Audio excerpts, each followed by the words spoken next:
perkenalkan, nama saya Girbima Mesa, mahasiswa dari kelas A2 semester 4, Fakultas Hukum Universitas Pembangunan Indonesia Manado, dengan nomor induk mahasiswa 1974-2010-75. Pada saat ini, saya akan membahas secara singkat mengenai makalah lingkungan yang saya buat dengan judul Proses Penyelesaian Sengketa dan Pertanggungjawaban dalam Tindak Pidana Lingkungan Hidup menurut Undang-Undang Nomor 32 Tahun 2009.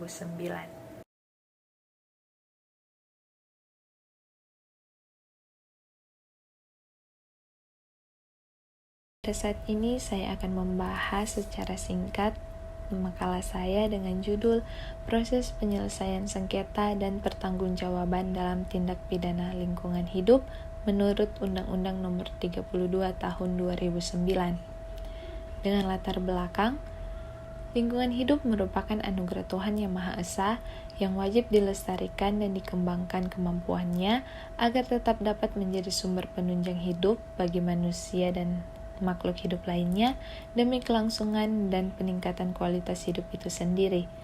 Pada dasarnya, lingkungan hidup sebagaimana yang ditetapkan oleh Undang-Undang Lingkungan Hidup Indonesia yang menyebutkan bahwa lingkungan hidup adalah kesatuan ruang dengan semua benda, daya, keadaan, dan makhluk hidup termasuk manusia dan perilaku yang memengaruhi alam itu sendiri, kelangsungan perkehidupan, dan kesejahteraan manusia serta makhluk hidup lain. Yang pertama, membahas tentang pertanggungjawaban dalam tindak pidana lingkungan hidup menurut Undang-Undang Nomor 32 Tahun 2009. Dalam pasal 1 angka 32 UU PPLH 2009 disebutkan bahwa setiap orang adalah orang perseorangan atau badan usaha, baik yang berbadan hukum maupun yang tidak berbadan hukum. Ketentuan ini memberikan batasan kepada pelaku tindak pidana lingkungan hidup, mencakup sangat luas sekali sebab meliputi setiap orang, badan usaha, baik yang berbadan hukum maupun yang tidak berbadan hukum.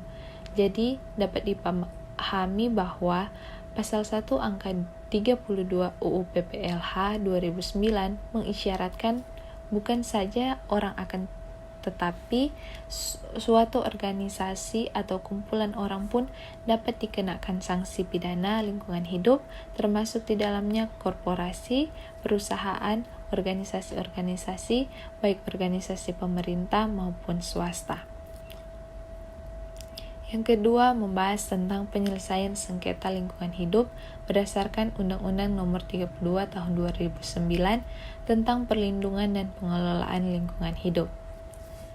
Sengketa lingkungan hidup adalah perselisihan antara dua pihak atau lebih yang timbul dari kegiatan yang berpotensi dan atau telah berdampak pada lingkungan hidup. Oleh sebab itu, penegakan hukum lingkungan dapat dimaknai sebagai penggunaan atau penerapan instrumen-instrumen atau saksi dalam lapangan hukum administrasi, hukum pidana, dan hukum perdata, dengan tujuan memaksa subjek hukum menjadi sasaran mematuhi peraturan perundang-undangan lingkungan hidup. Penyelesaian sengketa lingkungan hidup diatur dalam pasal 84. Yang pertama, penyelesaian sengketa lingkungan hidup dapat ditempuh melalui pengadilan atau di luar pengadilan. Yang kedua, pilihan penyelesaian sengketa lingkungan hidup dilakukan secara sukarela oleh para pihak yang bersengketa. Dan yang ketiga, gugatan melalui pengadilan hanya dapat ditempuh apabila upaya penyelesaian sengketa di luar pengadilan yang dipilih dinyatakan tidak berhasil oleh salah satu atau para pihak yang bersengketa. Dari ketentuan di atas dapat disimpulkan bahwa penyelesaian sengketa lingkungan hidup bersifat sukarela dan lebih menekankan penyelesaian di luar pengadilan. Artinya, para pihak yang bersengketa dapat memilih forum penyelesaian sengketa lingkungan hidup, apakah melalui pengadilan atau di luar pengadilan. Dan proses penyelesaian sengketa dalam pengadilan hanya dapat dilakukan jika proses di luar pengadilan, mediasi atau arbitrase tidak tercapai. Tujuan dari penyelesaian sengketa lingkungan hidup di luar pengadilan dilakukan untuk mencapai kesepakatan sebagai di mana diatur dalam pasal 85 ayat 1 UU PLH. Yang pertama, bentuk dan besarnya ganti rugi. Yang kedua, tindakan pemulihan akibat pencemaran atau perusakan. Yang ketiga, tindakan tertentu untuk menjamin tidak akan terulangnya pencemaran dan atau perusakan. Yang keempat, tindakan untuk mencegah timbulnya dampak negatif terhadap lingkungan hidup. Bingung mau kuliah di mana dan jurusan apa, atau mau mencari tempat kuliah dengan biaya yang terjangkau dan fasilitas yang memadai, namun dengan tenaga didik yang profesional.